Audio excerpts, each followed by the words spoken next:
Nos vamos a la enseñanza de hoy. Ayer, el anterior domingo, tuvimos la enseñanza inicial del contenido en su palabra del Señor a través del apóstol Pablo, explicándonos un preámbulo de lo que es la Santa Cena. Y hoy tendremos la segunda parte.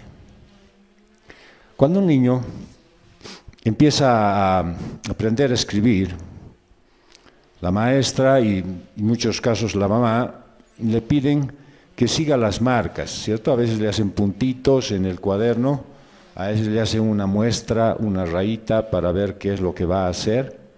Y eso tiene el sentido de guiarle a aprender bien. Porque se le podría decir, a ver, en la pizarra has visto y trata de copiar, pero le hacen una muestra, ¿sí? Se lo ponen en su cuaderno. Entonces el niño imita los trazos del cuaderno, y aunque le puede parecer difícil al principio seguir detalladamente, él debe saber que eso le está facilitando la labor, ¿sí? Los niños espirituales también tienen unas marcas que tienen que seguir. Y muchos cristianos que hace muchos años están en la iglesia, aún todavía tienen que seguir los palitos, bastoncitos, rayitas y puntitos para poder hacer lo que Dios mandó a través de su Hijo Jesucristo. Por eso se puede hacer más fácil vivir la vida cristiana si tú sigues los puntitos, las rayitas, las muestras que el Señor Jesús te ha dejado. ¿Para qué? Pues para que puedas hacer las buenas obras que ya han sido diseñadas para los que son fieles. Bien, hoy vas a poder ver algunas de esas señales de Jesús para que sigas sus pisadas y puedas honrar al Señor con tu vida. Por eso la prédica de hoy titula La sublime cena del Señor. Y tiene 3 puntos: la Pascua judía y la cena del Señor. El recordatorio de los padecimientos de Jesús y el anuncio de su muerte hasta que Él regrese. Que el Señor provea sabiduría a su pueblo para que haga lo que le agrada a Él, con una vida digna de ese llamamiento. Vamos a ir al punto número 1, la Pascua y la Cena del Señor. Entonces, hay un trasfondo histórico para la Cena del Señor en la Pascua judía. ¿Se acuerdan ustedes? Esa fue realizada momentos previos a ser liberados de la esclavitud de Egipto. ¿Qué tendría que suceder allí? Pues tenían que matar un cordero perfecto, o sea, un cordero que no tuviera ningún daño, ningún mal, que fuera obviamente un corderito pequeño. Y esa sangre debía ser untada en los postes y en el dintel de las casas, y además los judíos deberían comer pan sin levadura. ¿Qué dice Éxodo 12, del 3 al 8? Dice: hablen a toda la congregación de Israel y digan: el día 10 de este mes cada uno tomará para sí un cordero, según sus casas paternas, un cordero para cada casa. Pero si la casa es muy pequeña para un cordero, entonces él y el vecino más cercano a su casa tomarán uno según el número de personas. Conforme a lo que cada persona coma, dividirán ustedes el cordero. El cordero será un macho sin defecto de 1 año.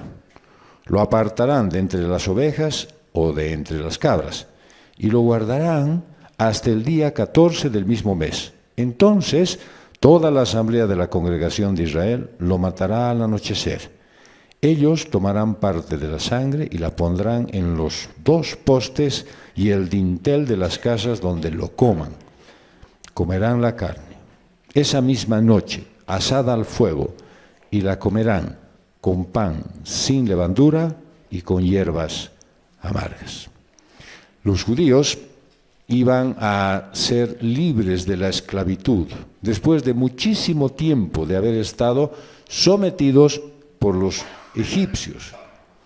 ¿Cómo iba a ser eso? Pues solamente ellos tendrían que obedecer. rociar la sangre del cordero en un lugar visible.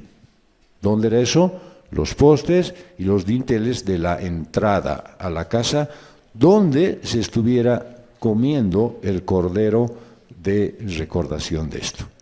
Y dice Éxodo 12, del 12 al 13, porque esa noche pasaré por la tierra de Egipto y heriré a todo primogénito en la tierra de Egipto, tanto de hombre como de animal.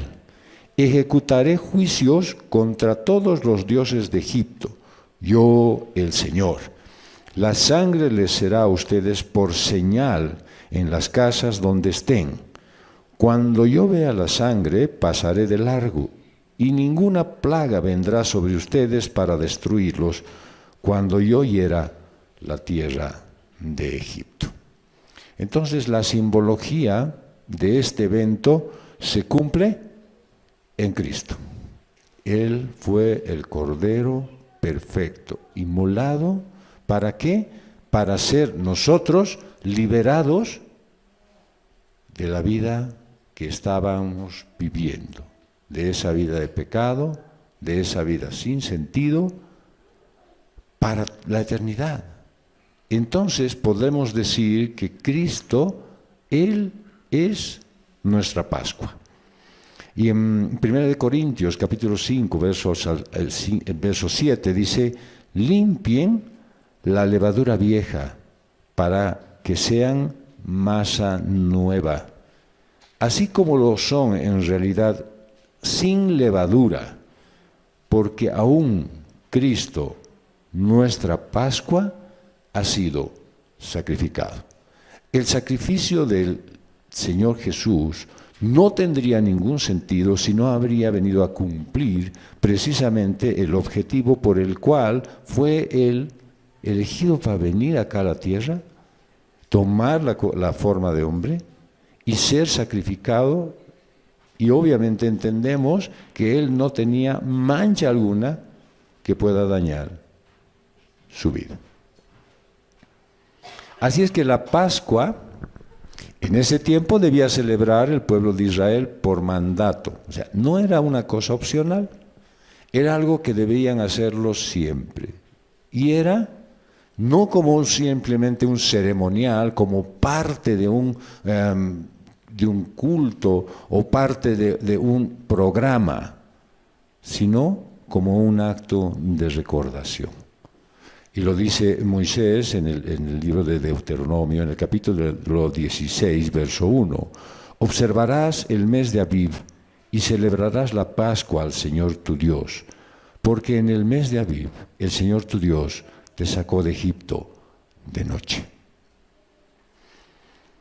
Desde ese tiempo, todo el pueblo de Dios viene recordando continuamente la Pascua. A través de la Pascua, el sacrificio, y a través del sacrificio, la recordación de que fueron liberados de la vida que estaban llevando.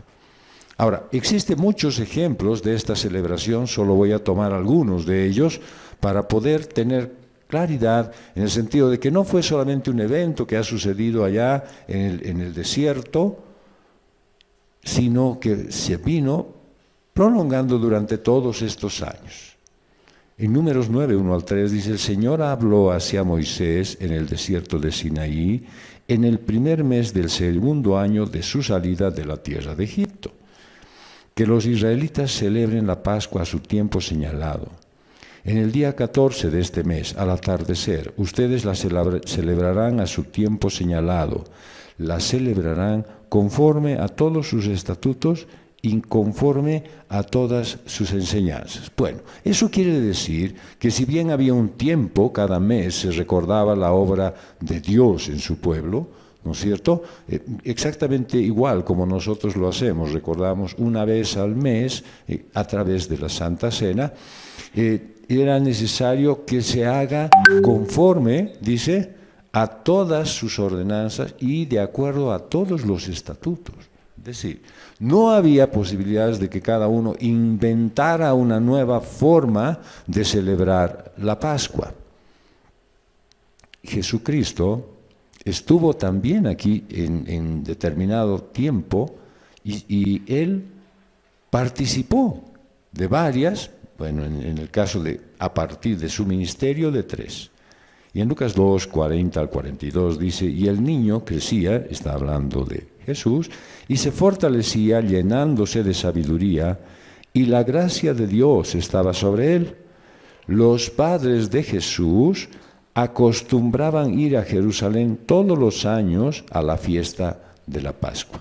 Ya. No era una cosa a la cual ellos asistían eventualmente, esporádicamente, cuando se les ocurría y cuando quisieran, sino era en el tiempo adecuado, en la fecha anunciada y de acuerdo a lo que el Señor había mandado.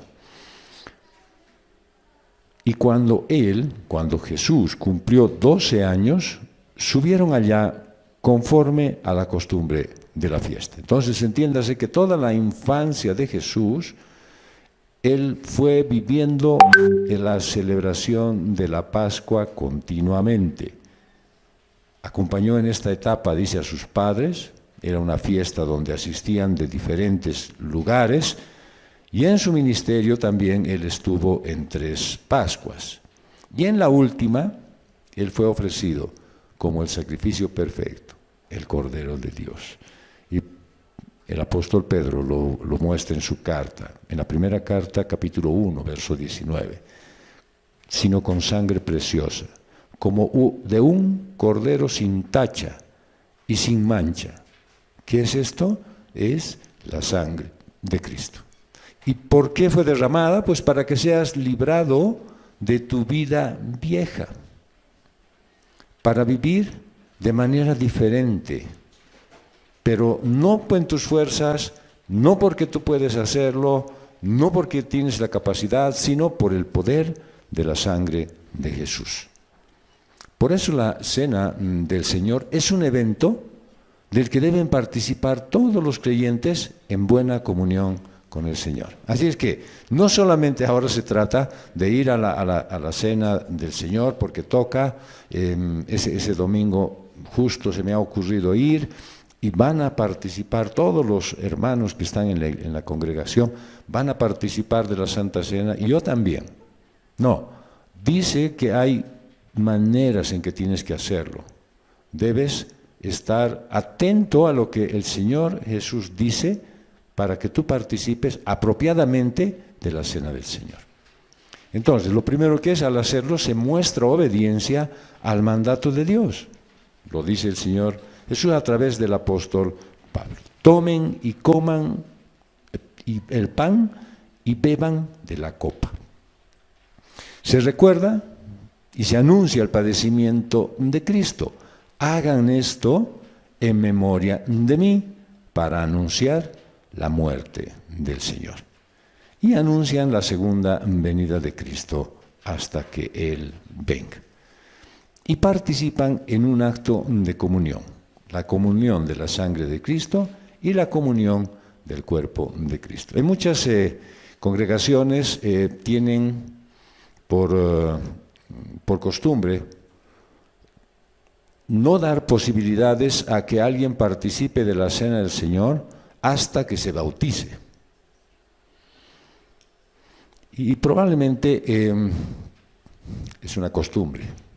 No dice nada la palabra del Señor, ¿no es cierto? Pero nosotros tenemos pues la posibilidad de hacer que participen todos aquellos que son llamados por el Señor sus hijos. Y recuerdo muy bien que en la iglesia donde nosotros nacimos espiritualmente, pues nos acompañaba también mi papá. Obviamente mi mamá ya estaba mucho más antes que él, ¿no es cierto? Pero cuando fue mi papá,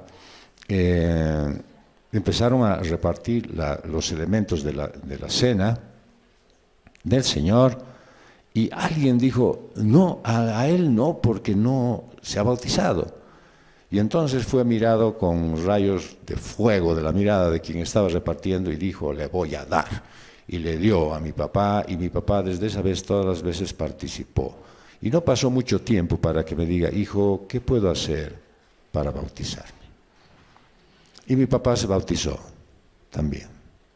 De la misma manera como bautizamos ayer a 2 hermanas, cuidando la salud, obviamente, porque deberíamos sumergirlas en el agua, dejarlas un tiempo, cuando están pataleando, entonces las subimos, para ver si han abandonado todos sus pecados, pero por la salud tuvimos que hacer un cambio y lo hicimos por aspersión.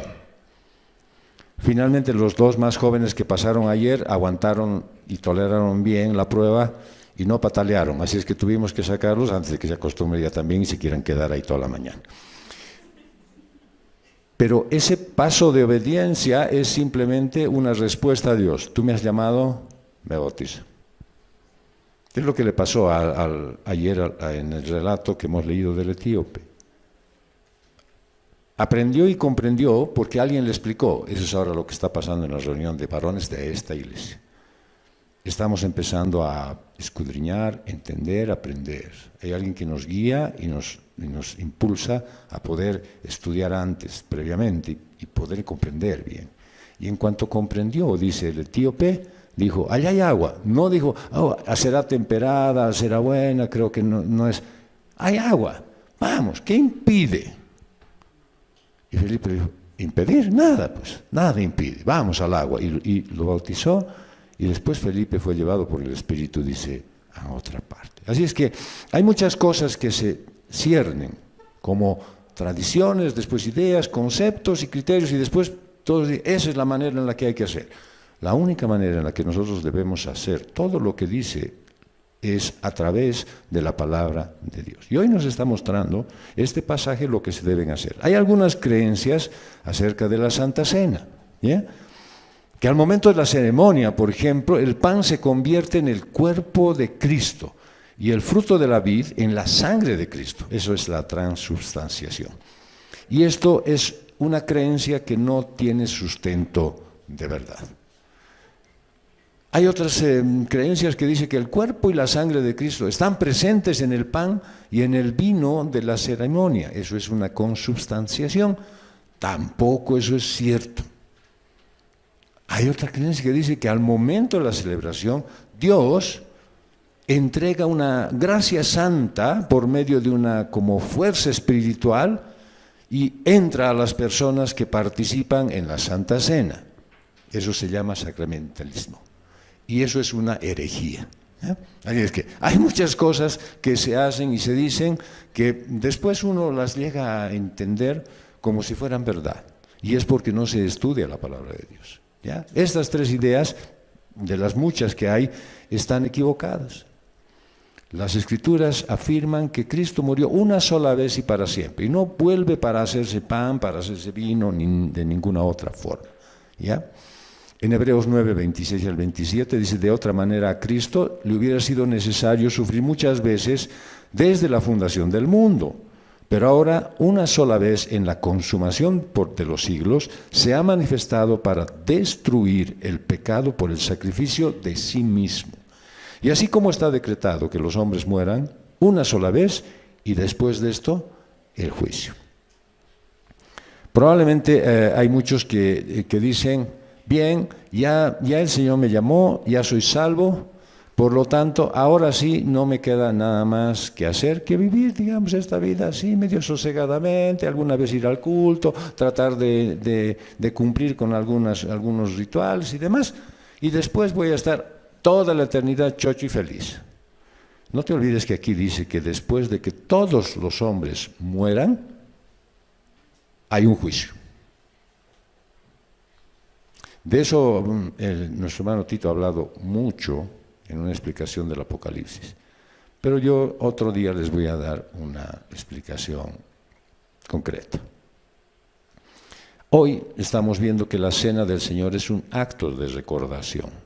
Y dice en Lucas 22, 19, el propio Señor Jesús, tomando el pan después de haber dado gracias, lo partió y les dio diciendo, esto es mi cuerpo que por ustedes es dado, hagan esto en memoria de mí.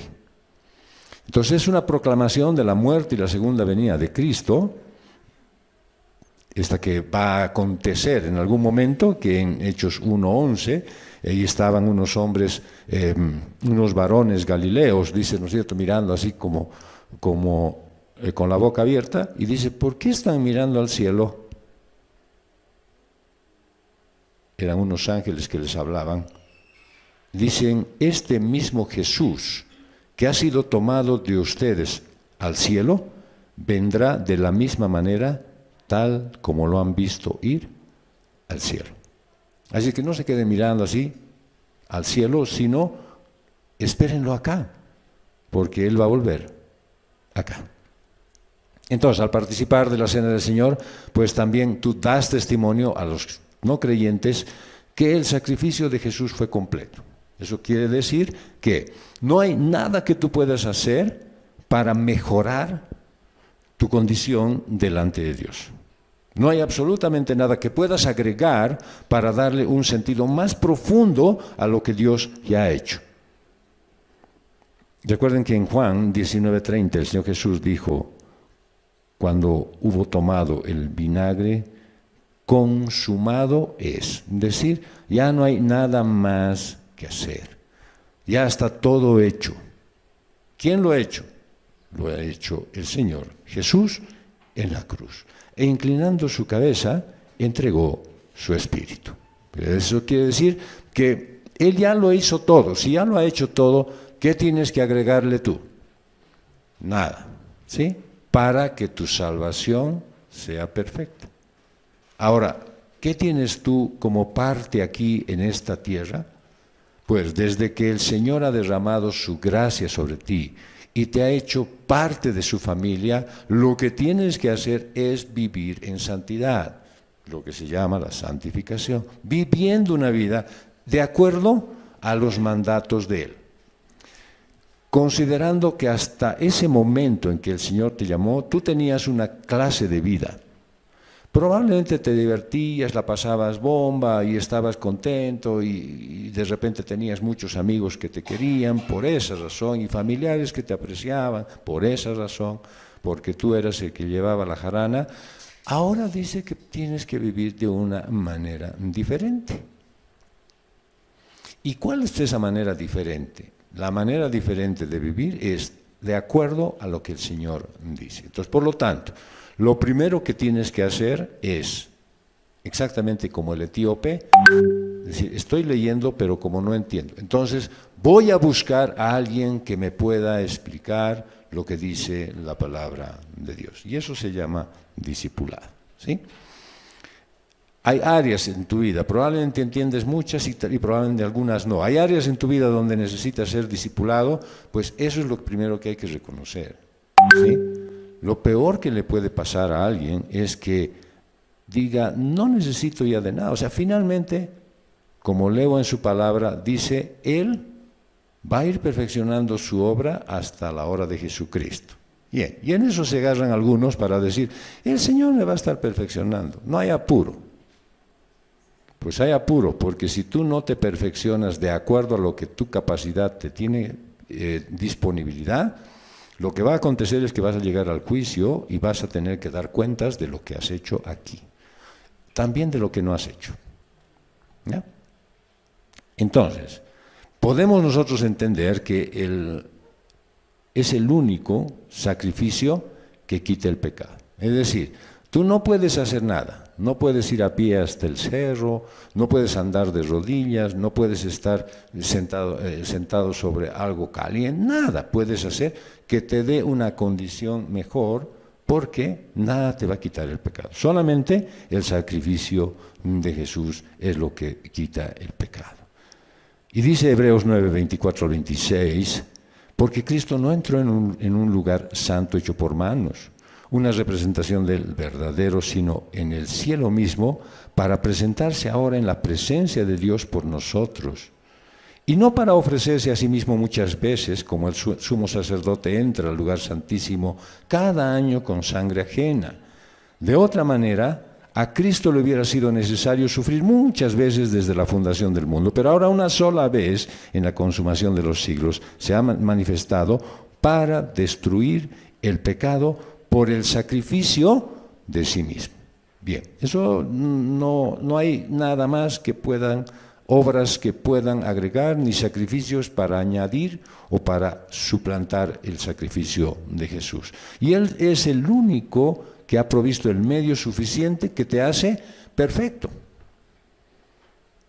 Y dice Hebreos 10:14, porque por una ofrenda Él ha hecho perfectos para siempre a los que son santificados. Bien, esto creo que es algo que debería llamar tu atención para decir, yo algún día, ¿no es cierto?, voy a ser perfecto.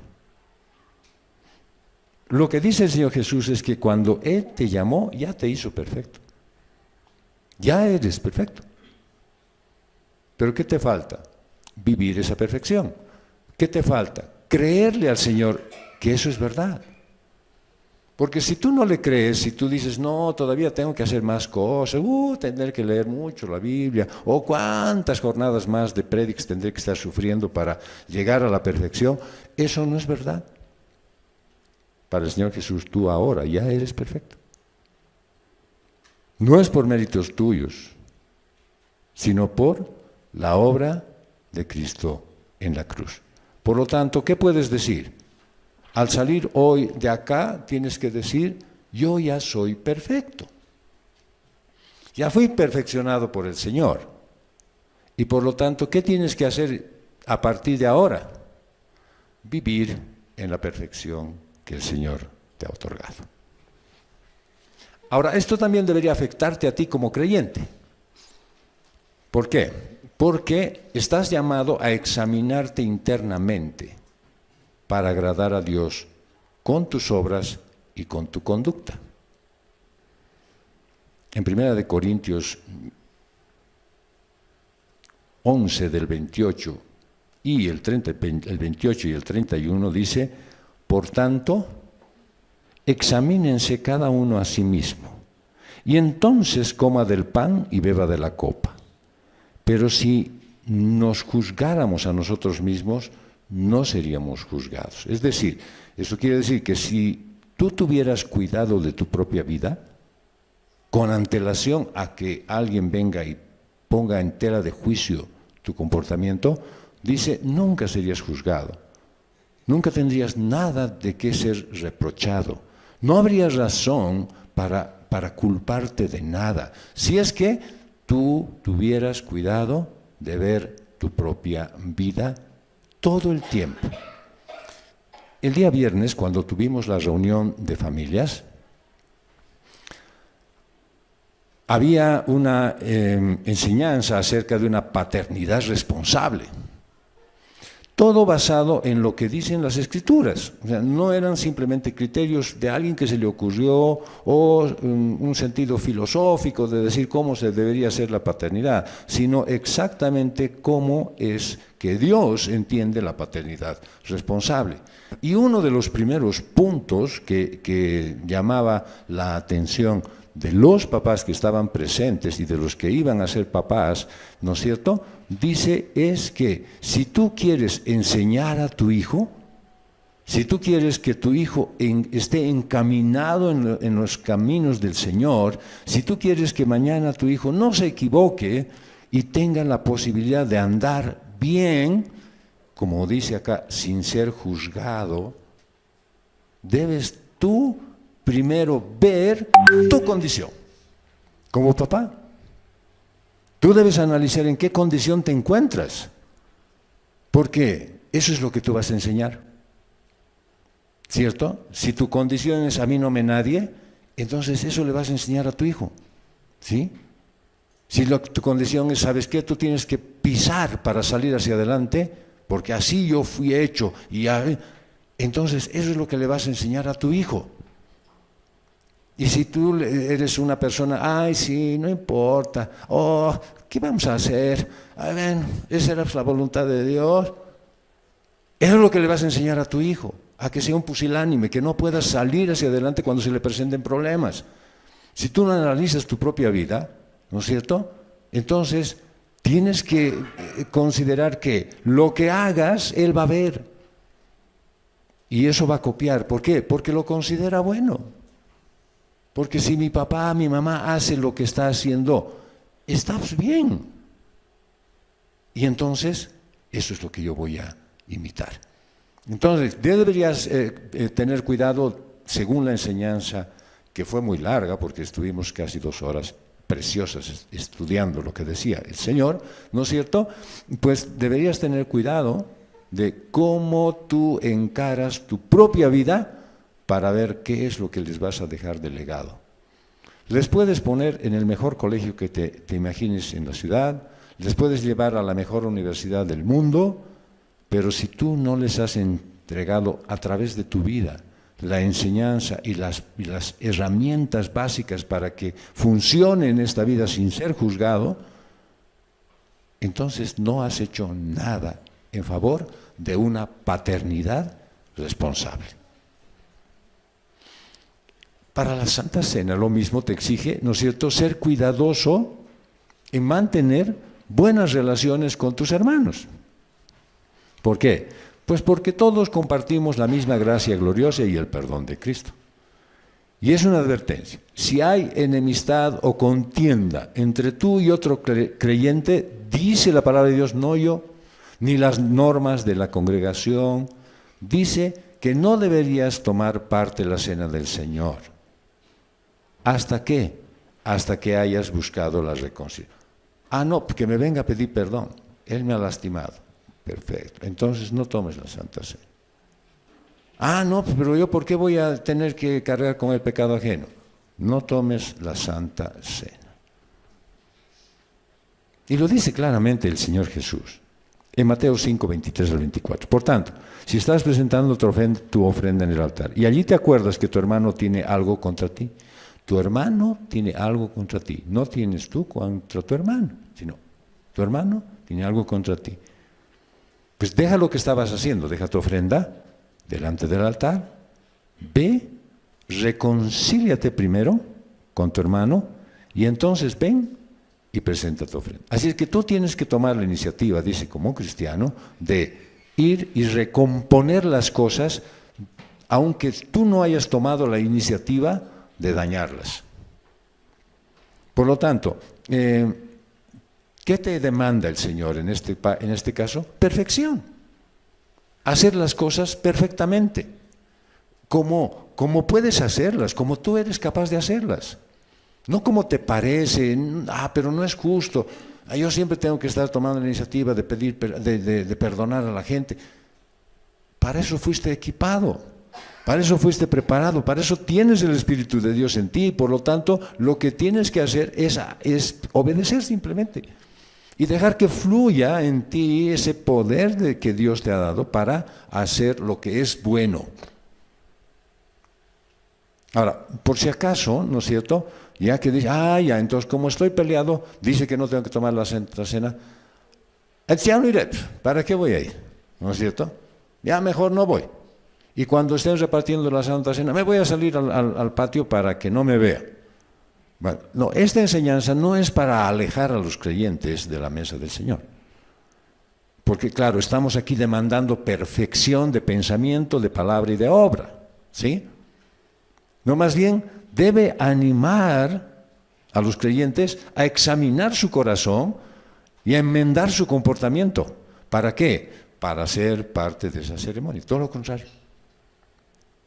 Si dijéramos por norma que nunca se debe hacer, para los que quieran participar de la Santa Cena tienen que venir de azul, de blanco, de negro. Y los que vienen de rojo, amarillo, no entran. ¿Y entonces tú qué dirías? Voy a ir de amarillo para no entrar, ¿no? Seguramente irías como de azul, blanco, negro. ¿Para qué? Porque quiero participar de eso. Entonces si te dice, no, tienes que reconciliarte con quien estás peleado. Si quieres participar de la Santa Cena, no, macana. Estás preparado, perfeccionado para eso, ¿ya? Entonces con un corazón puro puedes aclamar a Dios para que te haga digno de participar en la cena del Señor por gracia. Porque a Dios le debes la honra, el honor y toda la gloria de su nombre. es un recordatorio de los padecimientos de Jesús. Y en 1 Corintios 11, 23 al 25, dice, porque yo recibí del Señor lo mismo que les he enseñado, que el Señor Jesús, la noche en que fue entregado, tomó pan y después de dar gracias lo partió y dijo, esto es mi cuerpo que es para ustedes. Hagan esto en memoria de mí. De la misma manera tomó también la copa después de haber cenado diciendo, esta copa es el nuevo pacto en mi sangre. Hagan esto cuantas veces la beban en memoria de mí. Bien, aquí encontramos entonces el primer significado, que la cena del Señor es un recordatorio de lo que Cristo hizo por todos nosotros, por toda su familia, por sus hijos. Y Pablo aclara que la noche que Jesús fue entregado, les pidió a sus discípulos que hicieran lo mismo, como un recordatorio en su nombre. 1 Corintios 15, 3 al 4 dice, yo les entregué en primer lugar lo mismo que recibí, que Cristo murió por nuestros pecados, conforme a las Escrituras, que fue sepultado y que resucitó al tercer día, conforme a las Escrituras. Por lo tanto, no había necesidad de hacer nada más excepto lo que el Señor Jesús había encomendado que se haga. Y cuando Jesús tomó el pan, dice que dio gracias, y esa es una expresión de gratitud que se traduce del griego euchariasteo, de donde proviene la palabra Eucaristía. Esta palabra Eucaristía simple y llanamente significa dar gracias, ¿ya? Y entonces en ese sentido, la cena del Señor es recordar con acción de gracias el sacrificio que Jesús hizo en la cruz del Calvario para redimirte de tus pecados. Y el pan y el vino son dos elementos que intervienen y se utilizan en este momento. Y Pablo dice, yo recibí del Señor lo que también os he enseñado, que el Señor Jesús, la noche que fue entregado. Ahora, Pablo no estaba presente esa noche, ¿se acuerdan? Él no estaba ahí. Por lo tanto, recibió esto, dice, yo recibí del Señor, como una revelación directa del Señor a él. Esa noche, ahí, era cuando las fuerzas del infierno se habían reunido para tratar de destruir al Salvador. Habían utilizado a uno de los discípulos. Habían utilizado toda la fuerza de los líderes religiosos. Y ahora estaba utilizando la fuerza del imperio que estaba gobernando ese lugar. Así que la simplicidad y el carácter sublime de esta cena, pues fueron tremendos en todo su sentido y su significado. Y claro, ahora sí aparecen algunas ideas que dicen algunos que se debería celebrar la cena del Señor de la misma manera en que el Señor Jesús la hizo. Entonces, tendría que ser, todas las veces que celebres una cena del Señor, tendría que ser ¿cuándo? De noche. ¿Por qué? Porque el Señor Jesús y los apóstoles se reunieron de noche. Y en esa noche fue que el Señor instituyó la cena del Señor. Y fue también la misma noche en la que Él fue traicionado. Eso ya sería mucho legalismo, ¿no? Cuando toque Santa Cena, de noche no más. ¿Por qué? Porque de noche se hizo esto. Y Él ha dicho que hay que hacer esto en recordación de Él. Pues no es así. ¿Ya? Ahora, es lógico entender, ¿no es cierto?, que el Señor Jesús da pautas y deberíamos nosotros ser fieles en entender lo que está diciendo. ¿Por qué? Porque hay algunos que después lo hacen a su manera. Hacen como sea. ¿Cómo dice que hay que ser? No, es que aquí nosotros podríamos hacerlo de una manera mejor. ¿Qué tal si en la Santa Cena más bien ese día traemos mesas y repartimos ahí que todos estén sentados en mesas? ¿Por qué? Porque así está bonito. O hay otros que quieren hacer y hay que copiar literalmente, hasta vestidos con trajes largos. Eso provoca desorden. Eso es lo que no trae tranquilidad y gozo. Y eso también se puede aplicar en las cosas que haces en tu vida. Sabes lo que hay que hacer. Sabes lo que Dios dice al respecto. Y de pronto tú dices, yo lo voy a hacer a mi manera. Yo lo voy a hacer como yo entiendo. A mí me parece que no hay que ser tan legalista.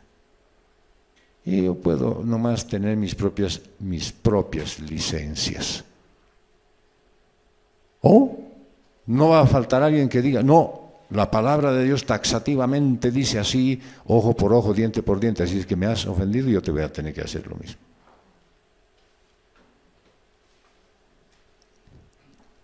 Es en tu vida lo que vas a hacer lo mismo que deberías entender que el Señor Jesús te está dejando como mandato, ¿sí? Y entonces Pablo sigue abundando y nos dice, y habiendo dado gracias, lo partió el pan y dijo, tomad, comed esto, esto es mi cuerpo, que por vosotros es partido. Haced esto en memoria de mí. Y aquí dice que el pan es un símbolo de cómo su cuerpo fue martirizado hasta la muerte por tus pecados. Y en 1 de Pedro 2:24 dice, él mismo llevó nuestros pecados en su cuerpo sobre la cruz, a fin de que muramos al pecado y vivamos a la justicia, porque por sus heridas ustedes son sanados. Bien, nos gusta tomar también esta parte en el sentido absolutamente literal, ¿no es cierto? Y alguien diría, sí, yo tengo resfrío, pero yo fui por su sangre, soy sanado. Entonces en la iglesia no deberíamos tener resfriados, ¿sí? No deberíamos tener a nadie enfermo. No deberíamos tener a nadie que esté ahorita quejándose de ningún tipo de dolor. Es más, los médicos no deberían acercársenos a nosotros, los cristianos. ¿Por qué? Porque fuimos sanados por las heridas del Señor. Pues no está diciendo en ese sentido, ¿ya? Yo fui sanado por el Señor. Y tú serás sanado cuando te enfermes también por el Señor. Pero esto tiene otro sentido, que vamos a tener también la posibilidad de explicarlo en otro momento. ¿Qué es importante ver ahora? La parte en la que estamos entendiendo que Pablo nos está mostrando el escenario. Dice, en esa noche, justo en esa noche el Señor dio gracias. Ahí, cuando la sombra de la cruz estaba sobre él en ese aposento alto, cuando el pecado estaba golpeando la puerta, cuando estaba reclamando su parte, en esa condición, en esa situación, Jesús dio gracias. Ahí estaban buscándolo para causarle daño. Él sabía lo que venía. Y le dio gracias a Dios. Y no es en el sentido en el que nosotros a veces lo decimos. Sí, gracias Dios mío porque hoy día he tenido un mal día. ¿Por qué agradeces un mal día? Nada, es un mal día, pero yo le doy gracias a Dios. ¿Por qué agradeces a Dios? Tiene que tener sentido lo que tú hagas y lo que tú digas. Porque puedes agradecerle al Señor por un mal día, seguro. Hemos visto ya la semana pasada que puedes agradecerle a Dios porque hayan algunas divisiones dentro de la iglesia. Porque sabes que con eso está saliendo de tu corazón si estás realmente capaz de pasar las pruebas. Si no eres capaz de pasar las pruebas, pues ha servido esa división, ese problema, ese conflicto para hacerte dar cuenta que no había sido lo que tú creías. Y el día viernes precisamente decíamos, ¿qué debería hacer entonces un papá antes de querer enseñarle todos sus trucos y tips que tiene? Pues ver que en la Escritura dice, el que se crea firme, mire que no caiga. Porque claro, cuando uno está ensoberbecido en que mi capacidad da por demás, mi conocimiento bíblico es suficiente, ¿no es cierto? Lo único que va a hacer es tener al siguiente paso una caída. Que eso es lo que dice el Señor Jesús. Por lo tanto, debes saber por qué le das gracias a Dios en las dificultades, especialmente en las dificultades, en los problemas y en las angustias. ¿Por qué le das gracias a Dios? Bueno, peor si no le das gracias a Dios, ahí sí tienes que ver tu propia condición de vida. Bueno, y dice que partió el pan, ¿sí? Y en esto también hay otra diferencia de opinión entre los creyentes. ¿Se debería partir el pan? ¿O dar así como está? No sé, a cada uno entregarle una sarnita, o un pampita, o un pan de laja. ¿Qué quieren? Ese es sin levadura. Ya, aumentenle cosas entonces. ¿Sí? Pan sin levadura también, de acuerdo. Entonces, hierbas amargas más de una vez. ¿Sí? ¿Cómo debe ser? ¿Sí? En algunas iglesias, pues parten en trozos pequeños. En otras, entregan un pan entero y cada uno va arrancando un pedazo. Alguno debe decir, para mi desayuno más me llevaré un pancito. Pero van arrancando un pedazo. ¿Cuál es la manera correcta? Voy a traer a colación el comentario de un cristiano que apellida Bengal. Dijo, la misma mención de partir el pan implica distribución. Rechaza la actitud que tenían los de Corinto, donde cada uno hacía las cosas por su cuenta. Entonces, el pan era algo que ellos debían distribuir entre todos. Partido, cortado, arrancado, mordido, como sea, pero tienen que repartirse entre todos. Esa es la idea, ¿ya? Del pan. Ahora, no importa el tipo de pan, ni la forma, cuadraditos, redondos, en moldes, no importa cómo lo cortes. Lo importante es que ese momento es para compartir. Exactamente igual como fue en la iglesia primitiva. ¿Se acuerdan el relato del domingo pasado? Llevaban cosas para compartir. Al inicio estaba bien. Ya después empezaron a hacer, ay, no me gusta comer con estos porque comen feo. Yo me iré a otro lado donde comen mejor. Aquel otro había llevado arroz chaufa y no ha invitado a nadie. Yo me iré con él porque ahí se puede comer mejor. Empezaron a deteriorar las cosas. Lo mismo se puede hacer aquí. Si decimos ahora, ¿de qué pan tiene que ser? Yo solo como pan sin gluten. Y ahora, no, ¿por qué no traen pan negro? Ya, vamos a estar discutiendo todo el año, ¿no es cierto?, qué pan podría ser. Entonces, a ver, los sin gluten a este lado, los de pan negro a este lado, aquí adelante los que van a querer marraqueta. O sea, no vamos a poder hacer eso, ¿cierto? Bien. En cuanto al vino, pues simboliza la sangre. Y escuché en una exposición de un hermano de muy buen corazón seguramente, pero ojo con de dónde tomas la información, ¿ya? Y él dijo, el fruto del vino, de la vid que ese día se distribuyó era jugo de uva. ¿Y de dónde ha sacado este criterio, no?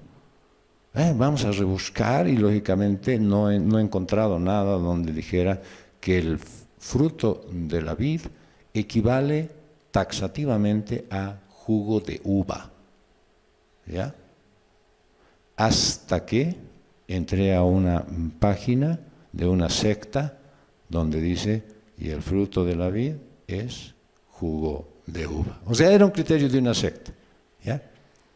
Que para separarse de los cristianos dice, nosotros no tomamos vino, nosotros tomamos jugo de uva.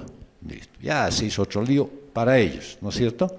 Para ellos, porque nosotros nos tomamos vino y bien felices, ¿cierto? ¿Por qué? Porque estamos recordando que esa sangre fue derramada para establecer un nuevo pacto, en el cual los hombres son justificados por fe y no por obras. Porque claro, en el antiguo pacto pues nadie podía salvarse. En los tiempos de Moisés, Dios estableció un pacto con el pueblo de Israel que tenía que ser cumplido. En Éxodo 24, 7 al 8 dice, luego tomó el libro del pacto y lo leyó a oídos del pueblo y ellos dijeron, todo lo que el Señor ha dicho haremos y obedeceremos. ¡Qué políticos, ¿no? Entonces Moisés tomó la sangre y la roció sobre el pueblo y dijo: esta es la sangre del pacto que el Señor ha hecho con ustedes, según todas estas palabras. Era el pacto anterior. Pero lógicamente el pueblo de Israel, aunque dice todo lo que el Señor ha dicho haremos y obedeceremos, fallaron. ¿Sí? Ahora, con el derramamiento de la sangre de Jesús, se ha establecido un nuevo pacto donde la salvación es por fe y no por guardar las obras de la ley. Y la sangre del Cordero de Dios permite que puedas ser limpio de todos tus pecados. Todos. Romanos 5, 8, 9. Pero Dios demuestra su amor para con nosotros en que, siendo aún pecadores, Cristo murió por nosotros. Entonces, mucho más, habiendo sido ahora justificados por su sangre, seremos salvos de la ira de Dios por medio de él. ¿Contra qué se derrama la ira de Dios? Contra el pecado. Entonces fuiste liberado del pecado. Por lo tanto, el confesionario que yo estaba pensando armar en aquella esquina, pues ya no voy a poner, para que no se tengan que venir a confesar sus pecados. ¿Por qué? Porque ya no tienen que pecar. Claro, y sus ojitos dicen: ay, sí, pero no, pues sigo pecando, mi carne todavía, mis deseos, mis angustias. Pero el Señor Jesús te ha dicho hoy día que eres perfecto. Claro, algunos son perfectos para pecar, seguro. Entonces, cuando participas de la cena del Señor, pues afirmas tu fe en su constante comunión contigo. Tú estás en Él y Él en ti. Juan 14, 20 dice el Señor Jesús: en ese día conocerán que yo estoy en mi Padre y ustedes en mí y yo en ustedes. Así es que no sé si eso te conmueve y a mí me hace estremecer, ¿no es cierto? Todas las veces que se me ocurre de que empiezo a pensar: ¿y qué tal si pecara hoy día? ¿No? Porque así empieza el pecado. Lo empiezas a razonar. No estaría mal, ¿no? Un pecadito total. Hace rato que no estoy haciendo nada malo, pecaré. Y tienes a Jesús contigo. ¿Y lo vas a arrastrar a Él a ese lugar? Es la pregunta, ¿ya? En el Nuevo Testamento ilustra lo que significa estar unido con Cristo por medio de varias metáforas. Una de ellas está en Juan 15, 5. Yo soy la vid, ustedes los sarmientos. El que permanece en mí y yo en él, ese da mucho fruto. Porque separados de mí, nada pueden hacer. Así es que todo lo que tú quieras hacer, decir: Señor Jesús, dame una licencia para pecar hoy día, no es posible. Si te separas de Él, nada puedes hacer, nada. ¿Sí? Por lo tanto, debes tú buscar la manera de estar feliz permaneciendo unido a Él y Él a ti. Disfrutando de eso, deleítate en el Señor y Él te concederá los deseos de tu corazón. Por lo tanto, nunca debería haber anhelo de ti estar separado, bajo ningún criterio, ni por muy corto que fuera el tiempo. En esas metáforas, al comer el pan de la Santa Cena, afirmas tu posición en la iglesia y el cuerpo de Cristo, que son todos los que están en Él. Estás junto a toda la iglesia. Y la Santa Cena también te recuerda que la iglesia es la novia de Cristo, que algún día, a su regreso, Él se va a unir y tú te vas a unir con Él en gloria en la cena de las bodas del Cordero. Y en Apocalipsis 19, del 7 al 8, dice: regocijémonos y alegrémonos y démosle a Él la gloria, porque las bodas del Cordero han llegado y su esposa se ha preparado. Y a ella le fue concedido vestirse de lino fino, resplandeciente y limpio, porque las acciones justas de los santos son el lino fino. Así es que no te olvides que lo que haces aquí va a ser tomado en cuenta en la eternidad. Todo lo que estás haciendo, lo bueno y lo malo, cuando te agradas de Dios o cuando lo niegas también. De todo eso vas a tener que dar cuentas en la eternidad. Y de hecho, cuando Jesús dio la copa a sus discípulos, pues estaba pensando el día en que volverían a tomarla junto con ellos en el reino.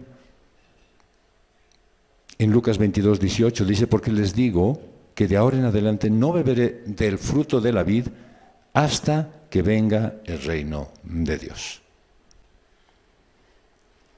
Y Pablo declara explícitamente que al comer el pan y beber la copa, proclaman la muerte del Señor hasta que Él venga. Y eso nos da pie al tercer punto, que dice el anuncio de su muerte hasta que Él regrese. En 1 Corintios 11:26, porque todas las veces que coman este pan y beban esta copa, proclaman la muerte del Señor hasta que Él venga.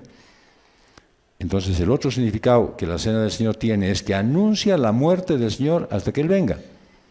Y en 1 Tesalonicenses 4:16 dice, pues el Señor mismo descenderá del cielo con voz de mando, con voz de arcángel y con la trompeta de Dios, y los muertos en Cristo se levantarán primero. Porque todas las veces que coman de este pan y beban de esta copa, proclaman la muerte del Señor hasta que Él venga, dice Pablo.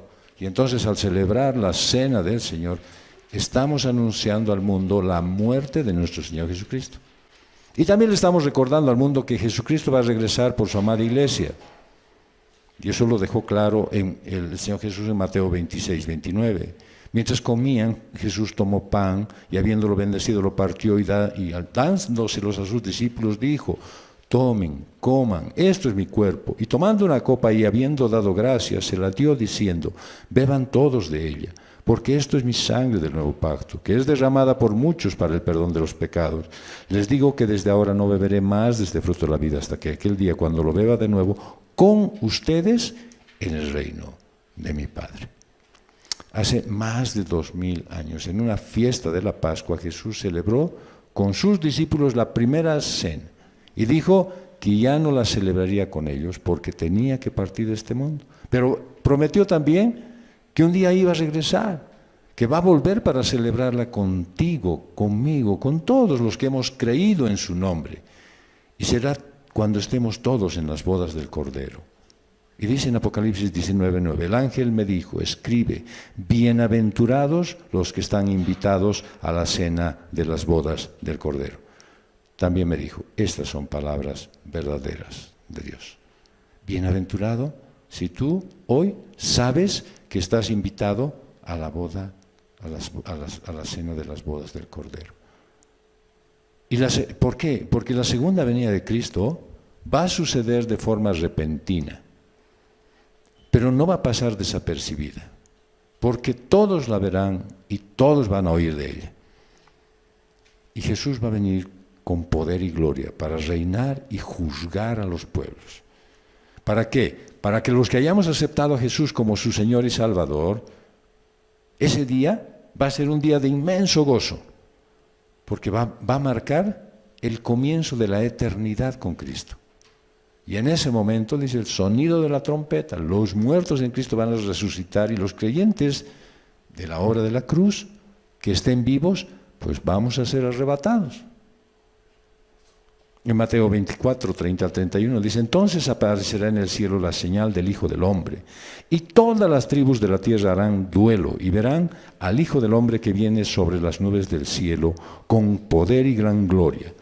Y Él enviará a sus ángeles una gran trompeta y reunirán a sus escogidos de los cuatro vientos, desde un extremo de los cielos hasta el otro. Aunque muchos están tratando de poner fecha, la Biblia es clara al respecto. Nadie sabe la fecha en la que esto va a suceder. Y va a llegar de forma repentina como el diluvio, dice, en los tiempos de Noé. Ahí lo veían a Noé trabajando, haciendo un arca durante harto tiempo, 100 años estaba trabajando. Y no pasaba nada. Decían, ya, pues es una locura. Y de pronto empezó a llover y creció el agua y no hubo manera de ponerse a salvo. Por eso debes estar preparado, espiritualmente, viviendo según la voluntad de Dios y anhelando su regreso. En 2 de Pedro 3, del 11 al 12, en la primera parte, dice, puesto que todas estas cosas han de ser destruidas de esta manera, ¿Qué clase de personas no deben ser ustedes en santa conducta y en piedad, esperando y apresurando la venida del día de Dios? Todo esto va a ser destruido. Así que cuando Jesús regrese a la tierra a reinar por siempre, con todo su esplendor, todos lo van a ver, no solo los que creen en Él. La primera vez que vino fue a un pesebre humilde, como un bebé. Esta vez dice va a venir como una nube, en una nube con todo su poder y con toda su gloria. Y toda la humanidad va a ver su majestad y su grandeza. Entonces verán, dice Lucas 21:27, al Hijo del Hombre que viene en una nube con poder y gran gloria. Y Jesús va a venir con gran poder y todos van a oír su voz de mando. Y no solo eso, habrá sonidos de trompeta, dice que van a causar una gran conmoción. Pablo les dice a los Corintios, en la primera carta, el capítulo 15, versos 51 y 52, así que les digo un misterio. No todos dormiremos, pero todos seremos transformados en un momento, en un abrir y cerrar de ojos, a la trompeta final. Pues la trompeta sonará y los muertos resucitarán incorruptibles y nosotros seremos transformados. Para los hijos de Dios será el maravilloso día de la redención, el día en que se cumplirá todo lo que hemos estado esperando. Dios va a recompensar a los que le siguieron y le sirvieron fielmente. Todo el dolor y el sufrimiento van a quedar atrás y todo será hecho de nuevo. Estaremos con Cristo, Rey por la eternidad. Y dice el Evangelio de Lucas, capítulo 21, verso 28, cuando estas cosas empiecen a suceder, levántense y alcen la cabeza, porque se acerca su redención. En ese día, el cielo y la tierra van a ser destruidos por el fuego. Nada ni nadie va a poder resistir, ni podrán mantenerse en pie y solo va a haber destrucción. Malaquías 3:2 dice, pero ¿quién podrá soportar el día de su venida? ¿Y quién podrá mantenerse en pie cuando Él aparezca? Porque Él es como fuego de fundidor y como jabón de lavanderos. Jesús va a juzgar a todos los seres humanos y a todas las naciones según sus obras. Y lo dice Pablo en la segunda carta a los Tesalonicenses, capítulo 1, versos 7 al 10. Pero Él les dé alivio a ustedes que son afligidos y también a nosotros cuando el Señor sea revelado desde el cielo con sus poderosos ángeles en llama de fuego, dando castigo a los que no conocen a Dios y a los que no obedecen al Evangelio de nuestro Señor Jesús. Estos sufrirán el castigo de eterna destrucción, excluidos de la presencia del Señor y de la gloria de su poder, cuando Él venga para ser glorificado en sus santos en aquel día y para ser admirado entre todos los que han creído, porque nuestro testimonio ha sido creído por ustedes. Él va a hacer una distinción entre las ovejas, es decir, sus seguidores, los que le sirvieron acá en la tierra, y las cabras, los que los rechazaron. Él no solo será el juez, sino que va a reinar por toda la eternidad. Y ese día va a comenzar el reino sempiterno del Señor. Sin embargo, mientras ese día llega, nosotros, ¿qué deberíamos hacer como iglesia? Dice que lo primero es celebrar la cena del Señor hasta que Él venga. Y ese celebrar la cena del Señor no solo significa que vamos a servir pan y vino en un día especial, un domingo primero del mes, sino que vamos a tener consideración de todos los aspectos que hoy el Señor Jesús nos ha dado para poder venir apropiadamente a ese momento de conmemoración de la venida del Señor. El tema principal siempre es, ¿hasta cuándo tú vas a retrasar la restauración de la perfecta relación con el Señor Jesús? ¿Hasta cuándo vas a dejar de lado la obediencia que le debes a Él? ¿Hasta cuándo tú vas a seguir postergando el vivir la vida en santidad perfecta que Él ya te ha determinado? ¿Hasta cuándo vas a seguir dedicado a tus asuntos, a tus negocios, a tus relaciones, a lo que te agrada, al ocio? ¿Hasta cuándo? ¿Cuándo crees que es el tiempo para que dejes al mundo y sus placeres y entregues tu vida a Cristo? ¿Cuándo crees que va a ser ese día? Yo quiero decirte que si este mensaje llegó a ti en este momento, es para que pienses que la vida eterna empieza aquí y ahora. Y como estés viviendo, pues así va a ser la eternidad para ti. ¿Alejado de Dios o cerca de Él? ¿Cómo estás? Hay muchos que de repente dicen, sí, en realidad soy tan pecador y no puedo dejar esto, pero sé que el Señor me ha llamado, lo cual es una contradicción. Entonces yo con que esté en un rinconcito del cielo estoy feliz. Eso no va a suceder. Porque muchos dicen que van a estar en las iglesias el día en que el Señor venga, y no todos se van a ir. Porque dice que va a haber algunos que están casados unos con otros, y cuando el Señor venga se va a llevar a uno y no al otro. Y es probable que en algunas casas estén cenando todos en familia y solo uno desaparezca de ahí, y no todos. Por lo tanto, si tu idea es, yo hasta ahora estoy tranquilo, estoy bien, no hago daño a nadie, no molesto a nadie, ¿acaso soy como aquellos que están robando todo el tiempo, o aquellos que están lastimando, o como los asesinos? No. Pero no estás viviendo de acuerdo a lo que el Señor te manda. Entonces debes analizar tu posición delante de Dios para ver si verdaderamente no estás entusiasmado aquí. Y de repente, como sucede en las fiestas de carnaval, nadie es chuta todo el tiempo, nadie es moreno todo el tiempo. Se disfrazan solo para la fiesta. No quiero que tú te disfraces de cristiano para venir a esta fiesta y congregarte aquí con gente que sí realmente es hijo de Dios.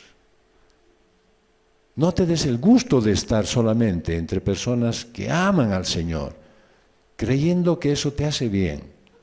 Lo único que hace es llamar tu atención a decir qué clase de vida estás viviendo tú. Solo tienes que seguir esa voz interior, que es la guía del Espíritu Santo en ti, que te dice, es hora de buscar el reino de Dios. ¿Y eso qué significa? Que Dios gobierne tu vida todo el tiempo. Que los mandatos del Señor sean los tuyos, los que tú cumplas. Esa voz interior, que es el Espíritu Santo, te está diciendo hoy, hasta aquí llegaste. Ya no hay más. A partir de ahora debes vivir en la perfección que Dios ya ha dispuesto en ti, por Él, por su sacrificio, y dejar de vivir esa vida, pero tan acomodada a tus gustos y placeres, tan acomodada a tus miedos y tus incertidumbres, tan acomodada a una tradición probablemente que has seguido durante toda tu vida. Si estás en mala condición, ya sea de salud, de economía, de estado de ánimo, de lo que fuere, pues busca la justicia de Dios. Y si estás tranquilo, si dices, bueno, yo tengo todo, una buena profesión, un buen trabajo, estoy siendo bien remunerado, no hago daño a nadie, recuerda que nada de lo que hay en esta vida te va a servir en la eternidad. Yo voy a extrañar el picante mixto, pero el Señor me va a dar muchísimas cosas mejores para ni siquiera acordarme de lo que he sufrido aquí en esta tierra. Así es que no te preocupes por qué cosas dejas de hacer de las que te agradaban, a quiénes dejas de hablar de los que siempre eran parte de tu vida. Y no, dedícate a que el Señor sea quien gobierne tu vida. Solo en Cristo tienes esperanza de una nueva vida, aquí y en la eternidad. Así es que sométete al gobierno de Dios. Y si no ha sucedido hasta ahora, pues recibe la salvación. Él te la quiere dar. No es que tú la vas a buscar. Él quiere otorgártela a ti, sin costo para ti. Vamos a concluir. Jesús ha instituido la cena del Señor en la víspera de su muerte, y esto nos recuerda el gran sacrificio que Él hizo para darnos la salvación eterna. Y la cena del Señor es una comunión simbólica con Cristo y con su cuerpo, que es la iglesia. Así que todas las veces que tú quieras participar de la cena y digas, ay, pero voy a tener más que aguantarme a esos pesados de la CCR, pues algo no está funcionando bien en ti, no en los pesados de la CCR. Así es que examina, analiza tu actitud, tu conducta.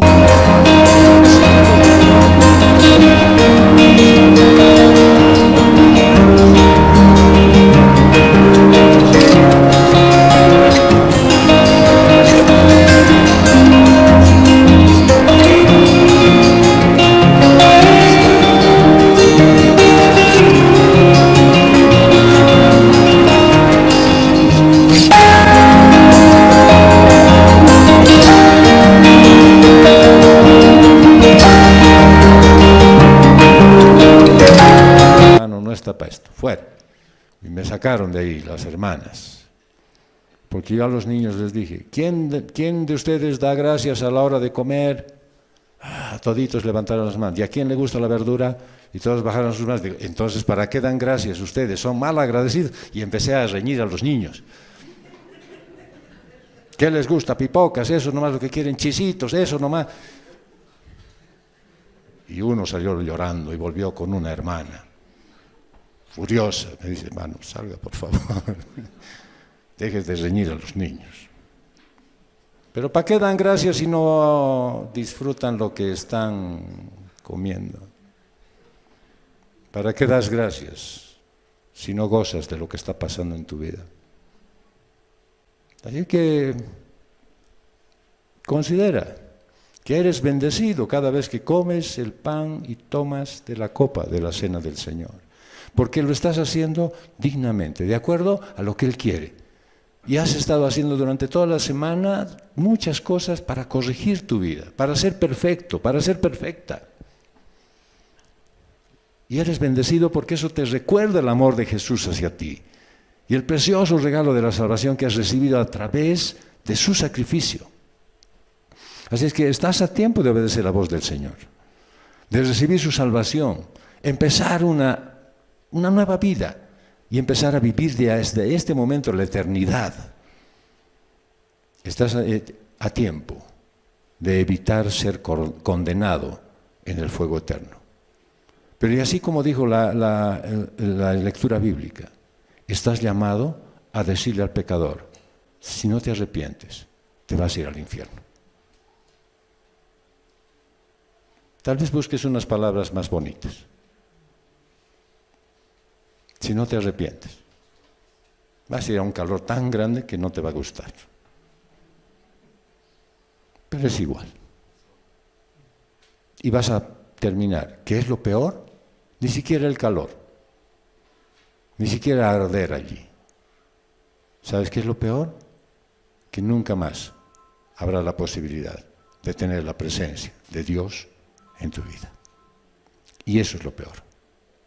La peor condición que puedes vivir en esta tierra es vivir alejado de Dios. La peor condición que vas a tener de vivir la eternidad es vivir fuera de su presencia.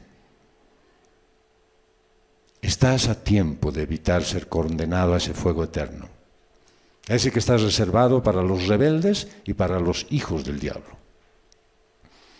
Así es que hoy le puedes pedir a Jesús que entre en tu corazón y que Él sea tu Señor y tu Salvador. Y si de repente estás en una comunión bastante pobre con Él, tal vez sea el momento de pedirle también, Señor, renuévame, cambia mi modo de ser. Quiero vivir solamente para ti. Vamos a orar. Señor, gracias te damos. Gracias porque tú esta mañana nos has congregado y nos has permitido también emitir este mensaje a través de los medios que tú has provisto, Señor. Despierta, Señor, en el corazón de tus hijos, aquellos que tú has llamado hace tanto tiempo y lo has hecho de manera tan insistente a través de personas, a través de tu palabra.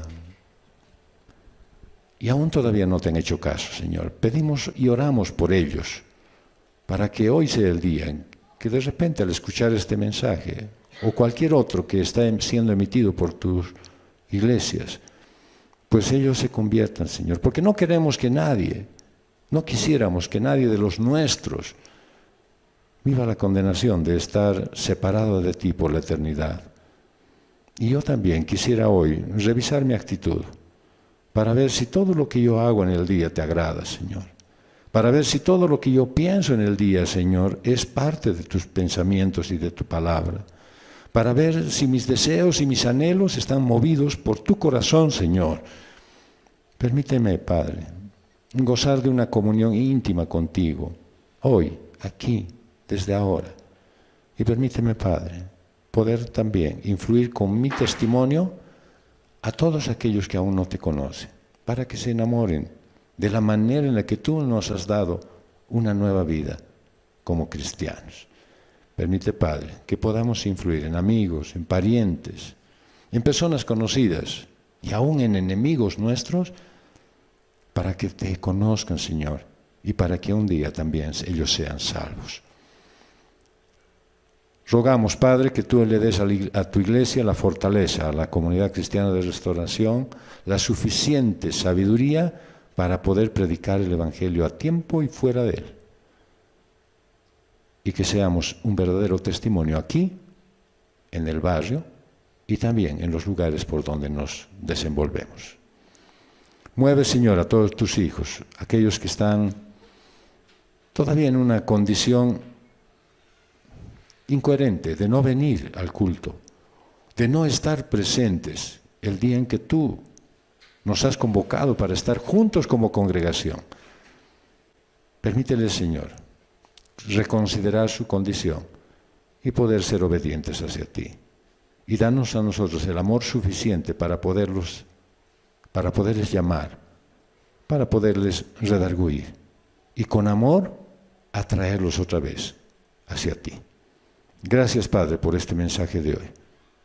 Te agradecemos por lo que estás haciendo en nuestras vidas, por la provisión perfecta, por el amor incondicional que nos has dado y sobre todo por el sacrificio perfecto de tu Hijo Jesucristo allá en la cruz del Calvario para la salvación eterna nuestra. Te lo pedimos esto, rogamos, te imploramos, Señor, en el nombre de Jesús. Amén.